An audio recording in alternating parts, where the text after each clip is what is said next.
Chapter 5. The Grateful Turbo. Marin did not know how old he was. He was in fact nearing his 13th birthday, but the guarded expression in his eyes made him look much older. Recently he had grown tall, and with the confidence of his new independence, plus the knowledge that he had enough money for many days to come, he strode into the Grateful Turbo Tavern. Making his voice as gruff as possible, he ordered supper and asked for a room for the night. Some minutes later, Marin was sitting by a crackling log fire with a tankard of the dark Turbo Special on the table in front of him. He wished he had been brave enough to ask for lemonade.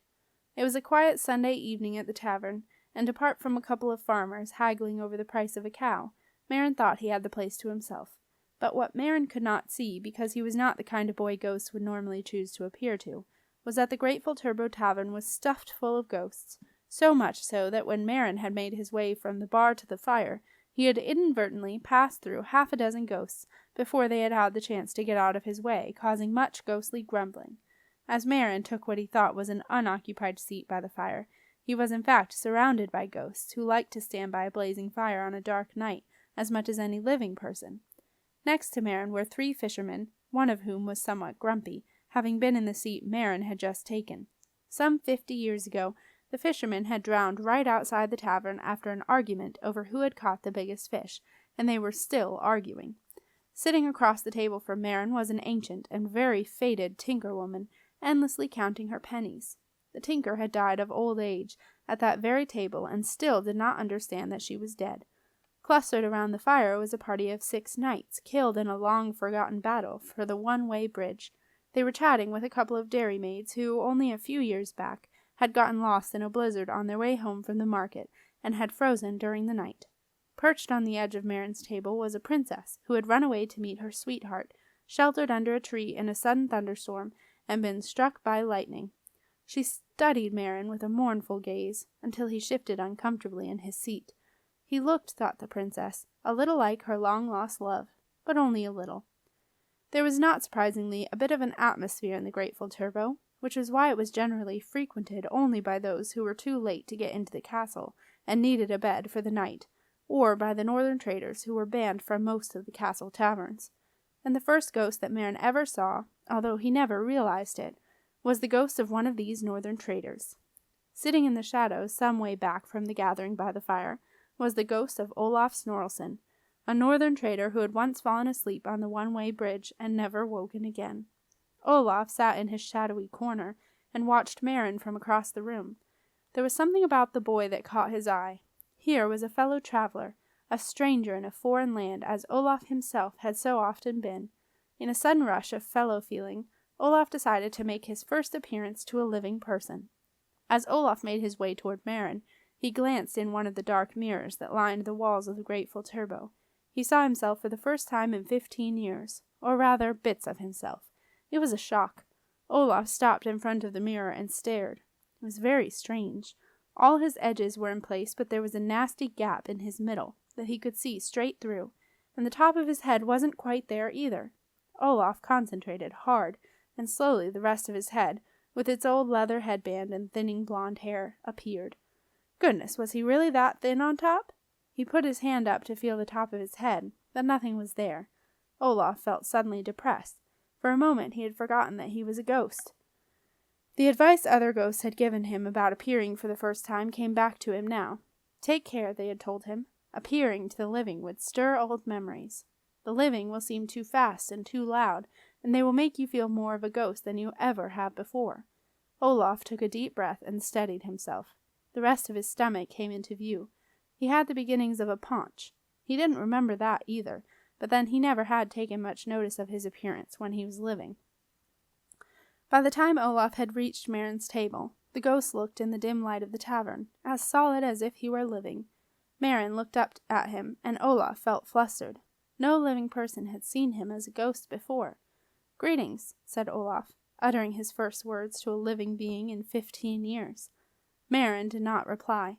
Unsure what to do or say, Olaf sat down opposite the boy. He did not notice the faded ghost of the tinker-woman, who leaped squawking from her place, scattering her pennies all over the floor.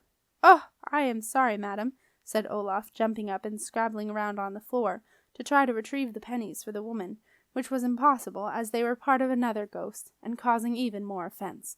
The tinker pushed Olaf out of the way. She gathered up her pennies and retreated, muttering, to a dark corner away from the fire, where she would spend the next 100 years counting her pennies to make sure they were all there. "Don't call me madam. I am not a girl," Maren growled, scowling at Olaf. He wondered why this stranger had come over to talk to him, and then suddenly dived onto the floor. Something was odd about him, but Maren could not quite figure out what. "Why, no, indeed you are not a girl," Olaf replied, confused. "You are a stranger here, I think," he persevered, speaking softly in his sing-song northern accent. "No," said Maren sullenly, "I am not. I was born in the castle. I am coming home." "Ah, home," said Olaf wistfully. "Then you are lucky. There are some of us who can never return home." Maren looked at the man opposite him. His weather-beaten face had a kindly look to it, and his pale blue eyes were friendly. Maren mellowed a little. It was the first time anyone had sought him out because they had been interested in talking to him, and the first time that anyone had ever spoken to him as if he were a grown-up, decent human being. It was a good feeling. Maren risked a smile. Encouraged by the smile, Olaf ventured, "You have family here?" "No," said Maren, quickly deciding that a possible mother in the porch did not count. "I don't have any family." Olaf, who had been one of a very large family, could not imagine what that must be like. "No family," he said. "Not one little piece of family?" Maren shook his head. "Nope." "Then where will you stay? What will you do?" Maren shrugged. He'd been wondering that too, but had put it at the back of his mind. Olaf made a decision. Somewhere in the lands of the long nights, he had a child who he had never seen and never would see. No matter that, Olaf was sure for some reason he did not understand. His child was a girl. She would, he figured, be the same age as this boy. If he could not help his own, he would do another a good turn. "Tomorrow I shall take you into the castle, and I shall show you a good place where you can stay," he offered. "Tonight you are staying here?" Maren nodded. "And today you have traveled far, I think." Olaf was getting into his stride now and beginning to enjoy himself. "All the way from the Badlands. Never want to go back." "They were not your family there?" asked Olaf. "No way. They treated me like a servant, or worse. Took the first chance I could to get out of there." Olaf nodded sympathetically. The boy, he thought, had had a hard life. It was time someone gave him a helping hand. Encouraged by Olaf's attention, Maren began to tell his story. "I got away once before, but I ended up stuck in the marshes with a crazy old witch who made me eat eel and cabbage sandwiches." "That is not good," Olaf murmured. "It was disgusting. But to escape from her, I took a job with Simon Heap, and that was even worse. I ended up back in the same horrible place I'd grown up. I couldn't believe it. Until a few weeks ago I thought I was stuck there forever, with old Heap and that bag of bones." "Bag of bones?" asked Olaf, thinking he had not quite understood. "Yeah, Simon's old boss, and mine, Dom Daniel, lived in a sack till I tipped him out last night." "Tipped him out?" Now Olaf was sure he did not understand. "Yeah, I got his ring. Want to see?" Without waiting for an answer, Maren waved his beringed thumb in the ghost's face. "Mine now," he said, "and I earned it. It wasn't nice going through all those bones. Some of them had stuff on them, like gristle and slime, and they were bendy. Yuck. But I got it off his thumb, chopped the end off. Ha ha! That showed him. You know thumb bones are just like toe bones?" Olaf nodded warily. This boy was not turning out to be quite what he had expected. He was beginning to regret his earlier offer. It was true what they said about the living. There were some weird ones out there. Trust him to pick one of them the very first time he appeared. Olaf was saved from hearing any more about bones by the barmaid bringing Maren his supper, a huge plate of sausages stuck into a mound of mashed potatoes. "I will leave you to eat your supper," said Olaf, getting up quickly as the barmaid thumped the plate down in front of Maren. Maren nodded. He was pleased. He didn't want to share any of his meal with a stranger. Maren stabbed a large sausage with his fork. Olaf winced. He thought the sausages looked like thumb bones. He could just imagine them in a sack, wearing rings.